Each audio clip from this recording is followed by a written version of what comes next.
എല്ലാവർക്കും സൂര്യ കിച്ചണിലേക്ക് സ്വാഗതം. ഞാൻ സൂര്യ രഞ്ജീഷ്. ഇന്ന് ഞാൻ കുട്ടികൾക്കെല്ലാം വളരെ ഇഷ്ടപ്പെടുന്ന ഒരു കേക്കിൻ്റെ റെസിപ്പിയാണ്.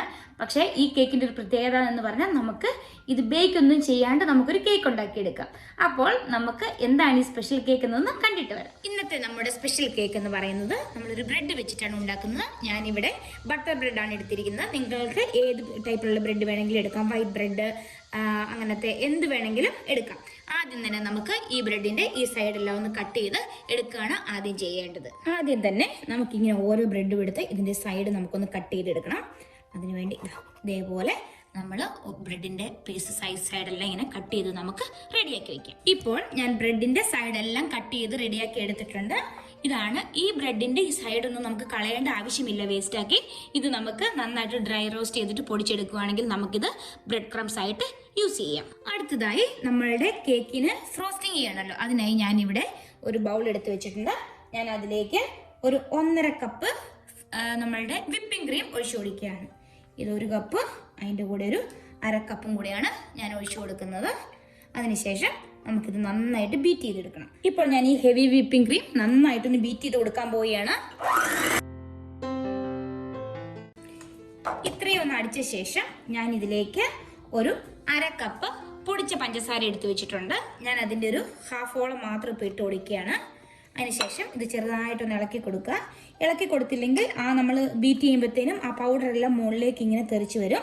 അതുകൊണ്ടാണ് ഒന്ന് മിക്സ് ചെയ്ത് കൊടുക്കുന്നത്. ഒന്ന് ജസ്റ്റ് ഒന്ന് ഇളക്കി കൊടുത്ത ശേഷം നമുക്ക് ഇത് വീണ്ടും അടിക്കാം. ഇതിൻ്റെ കൺസിസ്റ്റൻസി എന്ന് പറയുന്നത് നല്ല തിക്കായിട്ട് വരണം. നമ്മളിത് പിന്നെ അടിച്ചു കൊടുക്കാൻ പോവുകയാണ്. ഇതിപ്പോൾ ഒന്ന് മിക്സ് ചെയ്ത് വെച്ചിട്ടുണ്ട്. അതിനുശേഷം ഞാൻ ബാക്കിയിരിക്കുന്ന ഐസിങ് ഷുഗറും കൂടെ ഇതിലേക്ക് ഇട്ട് കൊടുക്കുകയാണ്. എന്നിട്ട് നന്നായിട്ടൊന്ന് മിക്സ് ചെയ്യുക. Same procedure. കൂടാതെ ഇതിലേക്ക് ഞാനൊരു 1/4 ടീസ്പൂൺ നമ്മളുടെ വാനില എക്സ്ട്രാക്റ്റും കൂടെ ഒഴിച്ചു കൊടുക്കുകയാണ്. അപ്പോഴാണ് നമ്മളുടെ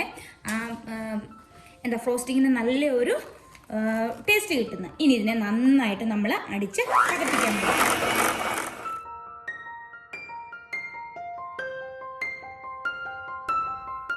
ഇപ്പോഴിതാ നമ്മുടെ വിപ്പിംഗ് ക്രീം നല്ല തിക്കായി വന്നിട്ടുണ്ട്. ഞാൻ ഇതൊരു സ്പാറ്റുല വെച്ചിട്ട് സൈഡിലേക്ക് ഇതുണ്ടോ.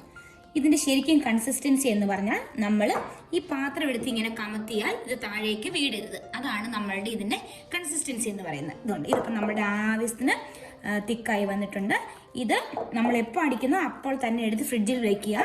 അതിനുശേഷം നമ്മൾ എപ്പോഴാണ് നമ്മൾ ഫ്രോസ്റ്റിംഗ് ചെയ്യാൻ സ്റ്റാർട്ട് ചെയ്യുന്നത് അതിന് തൊട്ട് മുമ്പായിട്ട് മാത്രം ഫ്രിഡ്ജിൽ നിന്നും എടുക്കാവുള്ളൂ. ഇല്ലെങ്കിൽ ഇത് മെൽറ്റായി പോയിരുന്നു. ഇനി നമുക്കിതിനെ ഫ്രിഡ്ജിലോട്ട് മാറ്റാം.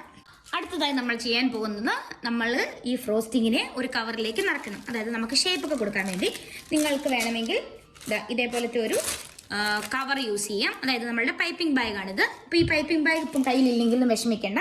നമ്മുടെ വീട്ടിൽ സാധാരണ കിട്ടുന്ന സിപ്ലോക്ക് ഉണ്ടല്ലോ, അതെടുക്കുക. അതിൻ്റെ അറ്റം ഒരല്പം ഒന്ന് കട്ട് ചെയ്ത് വിടുക. ഇതുണ്ടോ, ഞാൻ ഈ സിപ്ലോക്കിൻ്റെ അറ്റം അല്പം കട്ട് ചെയ്ത് വിട്ടിട്ടുണ്ട്.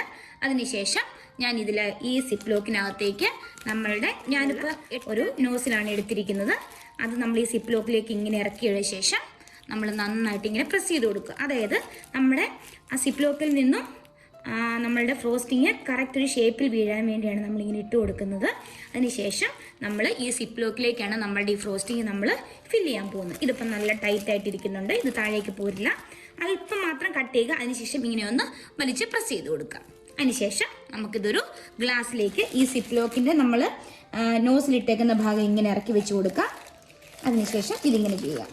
ഈ ഗ്ലാസ് ഇങ്ങനെ വെച്ച ശേഷം ഇതിലേക്ക് ഇങ്ങനെ വെച്ച് കൊടുക്കുക. ഇപ്പോൾ ചെയ്യേണ്ടതെന്ന് വെച്ചാൽ ഇതിങ്ങനെ വെക്കുക. അതിനുശേഷം നമ്മൾ ഈ സിപ്ലോ കവർ ഇങ്ങനെ പൊക്കുക. ഇതിനെ സിപ്പ് ചെയ്യുക. ഇതാ ഇങ്ങനെ സിപ്പ് ചെയ്തെടുക്കുക. ഇതുണ്ടോ. ഇപ്പോൾ നമ്മളുടെ ഫ്രഷ് ക്രീം കണ്ടോ, നമുക്ക് പൈപ്പ് ചെയ്യാവുന്ന രീതിയിൽ പൈപ്പിംഗ് ബാഗ് ഇല്ലാതെ തന്നെ നമുക്ക് സിപ്ലോക്കിലും ചെയ്തെടുക്കാം. അടുത്തതായി ഞാൻ ഇതവിടെ ടേൺ ടേബിൾ വെച്ചിട്ടുണ്ട്. കൂടാതെ അതിൻ്റെ കൂടെ നമുക്കൊരു കേക്കിൻ്റെ ഒരു ബേസും വെച്ചിട്ടുണ്ട്. ആദ്യം തന്നെ നമ്മളുടെ ഈ സിപ്ലോക്കിൽ നിന്നും ഞാൻ കുറച്ച് ഫ്രഷ് ക്രീം ഇങ്ങനെ ഒഴിച്ചു കൊടുക്കുകയാണ്. ഇവിടെ ഇങ്ങനെ ഇട്ട് കൊടുക്കുക. അതിനുശേഷം നമുക്ക് ഈ ഫ്രഷ് ക്രീമിനെ ഇങ്ങനെ ഒന്ന് പരത്തി കൊടുക്കുക. അതായത് നമ്മളുടെ വെച്ച് കൊടുക്കുന്ന ബ്രെഡ് നല്ല ഒട്ടിയിരിക്കാൻ വേണ്ടിയാണ് നമ്മളിങ്ങനെ ചെയ്യുന്നത്. അതിനുശേഷം ഇതിൻ്റെ മുകളിലേക്ക് 2 പീസ് ബ്രെഡ് ആദ്യം വെച്ച് കൊടുക്കുക. ഇതേപോലെ വെച്ച് കൊടുക്കുക. നമ്മളുടെ ബ്രെഡ് നമ്മളിവിടെ വെച്ച് കൊടുത്തു. അതിനുശേഷം ഞാനിത് ജസ്റ്റ് ഷുഗർ സിറപ്പ് ഉണ്ടാക്കിയതാണ്. അതായത് ജസ്റ്റ് വെള്ളത്തിൽ പഞ്ചസാര അലിയിപ്പിച്ച് നന്നായിട്ട് തണുപ്പിച്ച് വെച്ചിരിക്കുന്നതാണ്. അത് നന്നായിട്ട് നമ്മൾ ഇതിലേക്കൊന്ന് ബ്രഷ് ചെയ്ത് കൊടുക്കുക. ഇതെന്തിനാന്ന് വെച്ചാൽ നമ്മളുടെ ബ്രെഡ് കേക്ക് ഉണ്ടല്ലോ, അത് നല്ല സോഫ്റ്റ് ആയിട്ട് ഇരിക്കാൻ വേണ്ടിയാണ്. നമ്മൾ എപ്പോഴും കേക്ക് ഉണ്ടാക്കുമ്പോൾ ഇങ്ങനെ ഒരു ഷുഗർ സിറപ്പ് നമ്മൾ എപ്പോഴും അപ്ലൈ ചെയ്ത് കൊടുക്കുകയാണെങ്കിൽ നമ്മളുടെ കേക്ക് നല്ല സോഫ്റ്റ് ആയിട്ടിരിക്കും. നമ്മൾ കഴിക്കുമ്പോൾ നമ്മൾ വായിലിടുമ്പോൾ അലുത്തിറങ്ങി പോകുന്ന ടൈപ്പ് കേക്ക് കിട്ടാൻ വേണ്ടിയാണ് നമ്മളിങ്ങനെ ഷുഗർ സിറപ്പ് ഇട്ട് കൊടുക്കുന്നത്. അതുകൊണ്ട് അതിനുശേഷം നമ്മൾ അടുത്ത ഇതായിട്ട് വീണ്ടും നമ്മൾ കേക്കിൻ്റെ ഈ ഫ്രോസ്റ്റിംഗ് ഇങ്ങനെ ഇട്ട് കൊടുക്കുക. ഇത് ഒരുപാട് ഇട്ട് കൊടുക്കേണ്ട ആവശ്യമില്ല. നമുക്ക് ജസ്റ്റ് ഒരു ലെയർ കിട്ടുന്ന പോലെ നമുക്ക് ഇട്ട് കൊടുക്കാം. ഞാൻ ചുമ്മാ ഇപ്പം ഇങ്ങനെ ഒന്ന് പീച്ച് കൊടുക്കുകയാണ്. അതിനുശേഷം നമ്മളിതിങ്ങനെ ഒന്ന് സ്പ്രെഡ് ചെയ്ത് കൊടുക്കുക. ഇതേപോലെ തന്നെ നമ്മൾ എടുത്തു വെച്ചിരിക്കുന്ന ബ്രെഡ് പീസസ് എല്ലാം ഇങ്ങനെ ലെയർ ചെയ്യുക. ഇപ്പോൾ ഞാനിതാ നമ്മളുടെ കേക്ക് ഫുള്ളായിട്ട്, അതായത് നമ്മളുടെ ബ്രെഡ് പീസസ്, അതിൻ്റെ മുകളിൽ ഷുഗർ സിറപ്പ്, അതിൻ്റെ മുകളിൽ നമ്മളുടെ ഫ്രഷ് ക്രീം വെച്ചിട്ടുള്ള ഫ്രോസ്റ്റിങ്, അങ്ങനെ വെച്ച് നമ്മൾ എടുത്തു വെച്ചിരുന്ന 8 ബ്രെഡ് പീസസും നമ്മൾ ഇങ്ങനെ ലെയർ ചെയ്തിട്ടുണ്ട്. ഇനി നമ്മൾ ചെയ്യാൻ പോകുന്ന നമ്മൾ ഓൾറെഡി ഉണ്ടാക്കി വെച്ചിരിക്കുന്ന ഫ്രഷ് ക്രീമിൽ നിന്ന് കുറച്ചെടുത്ത് ഇത് ഫുള്ള് കവർ ചെയ്യുക. കുറച്ച് തിക്കായിട്ട് വേണം കവർ ചെയ്യാൻ. ഇങ്ങനെ കുറച്ചെടുത്ത് വെക്കുക. അതിനുശേഷം നന്നായിട്ട് ഇങ്ങനെ സ്പ്രെഡ് ചെയ്ത് കൊടുക്കുക. ഇതേപോലെ നമ്മൾ സൈഡിലേക്കും ഇതുപോലെ സ്പ്രെഡ് ചെയ്ത് കൊടുക്കുക. ഇപ്പോൾ ഞാൻ നമ്മളുടെ ബ്രെഡ് കേക്കിന് നമ്മുടെ ഫ്രോസ്റ്റിംഗ് എല്ലാം നന്നായിട്ട് കോട്ട് ചെയ്തെടുത്തിട്ടുണ്ട്. ഇനി നമുക്ക് ചെയ്യേണ്ടത് നമ്മൾ ഈ എക്സസ് ആയിട്ട് പുറത്ത് പറ്റി പിടിച്ചിരിക്കുന്ന ഇതെല്ലാം ഒന്ന് നന്നായിട്ട് ക്ലീൻ ചെയ്ത് കൊടുക്കുക. ഇപ്പോൾ ഇതാ നമ്മുടെ കേക്കിന്റെ സൈഡെല്ലാം ക്ലീൻ ചെയ്ത് വെച്ചിട്ടുണ്ട്. അടുത്തായിട്ട് ഞാൻ ചെയ്യാൻ പോകുന്നത്, ഇതിലേക്ക് ഞാനിവിടെ കുറച്ച് ചോക്ലേറ്റ്സ് ഇങ്ങനെ പൊടിച്ചു വെച്ചിട്ടുണ്ട്. വൈറ്റ് ചോക്ലേറ്റ് ആണ് എടുത്തിട്ടുള്ളത്. ഇത് നമുക്കൊരു വൈറ്റ് ഫോറസ്റ്റ് കേക്ക് ആക്കി എടുക്കാം. അപ്പോൾ അതിന് വേണ്ടിയാണ് ഇങ്ങനെ ചോക്ലേറ്റ്സ് ഇട്ടിരിക്കുന്നത്. ഇനി ഞാൻ ഇതിന്റെ മുകളിലേക്ക് ഇങ്ങനെ സ്പ്രിങ്കിൾ ചെയ്ത് കൊടുക്കാൻ പോവുകയാണ്. മുകളിലും സൈഡിലുമായിട്ട് നമുക്ക് ഇങ്ങനെ നന്നായിട്ട് സ്പ്രിങ്കിൾ ചെയ്ത് കൊടുക്കാം. എക്സസ് ആയിട്ടുള്ളത് നമുക്ക് ജസ്റ്റ് തൂത്തെടുത്താൽ മതിയാവും. അടുത്തതായിട്ട് ഒരു ബൗളിലേക്ക് ഞാനൊരു കുറച്ച് ഫ്രഷ് ക്രീം മാത്രം എടുത്ത് വെച്ചിട്ടുണ്ട്. അതിലേക്ക് ഞാനൊരു അല്പം റെഡ് കളർ ആഡ് ചെയ്ത് കൊടുക്കുകയാണ്. ഇപ്പം ഞാൻ നന്നായിട്ട് റെഡ് കളർ മിക്സ് ചെയ്ത് അടുത്തതായിട്ട് ഞാനിതേ വീണ്ടും നമ്മുടെ ഒരു സിപ്പിലൊക്കെ എടുക്കുക. അതിന് ചെറിയൊരു ഹോൾ അറ്റത്തിട്ട് കൊടുക്കുക.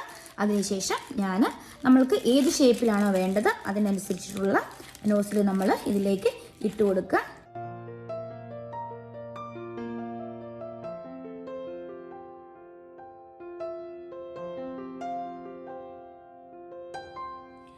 നമ്മുടെ കേക്ക് ഇപ്പം ഇവിടെ നന്നായിട്ട് ഡെക്കറേറ്റ് ചെയ്തെടുത്തിട്ടുണ്ട്. ഇപ്പം ഏതൊരു ബിഗിനർക്കും ചെയ്യാവുന്ന രീതിയിലാണ് ഞാൻ ഇവിടെ ചെയ്തിട്ടുള്ളത്. ഇനി നമുക്കിതൊരു അരമണിക്കൂർ ഫ്രിഡ്ജിൽ തണുക്കാൻ വെക്കണം. എന്നുവെച്ചാൽ ക്രീമൊക്കെ ഒന്ന് സ്റ്റിഫായി ഒന്ന് തണുത്ത് വരുമ്പോഴാണ് നല്ലൊരു ടേസ്റ്റ് ഉണ്ടാകുന്നത്. അരമണിക്കൂർ ഫ്രിഡ്ജിൽ വെച്ചതിന് ശേഷം നമുക്ക് എടുത്തൊന്ന് കട്ട് ചെയ്യാം. ഇപ്പോൾ ഇത് ഒരു അരമണിക്കൂർ ഞാൻ നല്ല ഫ്രിഡ്ജിൽ നന്നായിട്ട് തണുപ്പിച്ച് നമ്മളുടെ കേക്ക് പുറത്തെടുത്തിട്ടുണ്ട്. ഇനി നമുക്കിതൊന്ന് കട്ട് ചെയ്ത് നോക്കാം. ഇങ്ങനെ നന്നായിട്ട് നമ്മളുടെ ബ്രെഡ് കേക്ക് കട്ട് ചെയ്തെടുക്കുക. വാവ്, നല്ല സൂപ്പറായിട്ട് വന്നിട്ടുണ്ട്. നമുക്കിങ്ങനെ 2 പീസാക്കാം.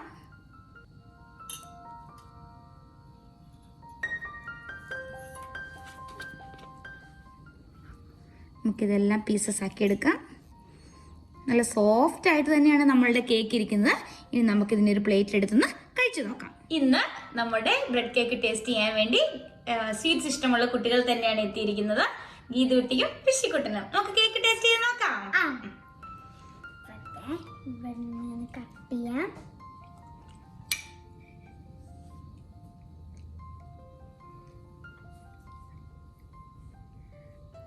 വാവ്, കാണാൻ നല്ല സൂപ്പർ ആണല്ലേ? കഴിച്ചു നോക്കി. എങ്ങനെയുണ്ട് ടേസ്റ്റ്? ഋഷിക്കോട് കൊടുക്ക.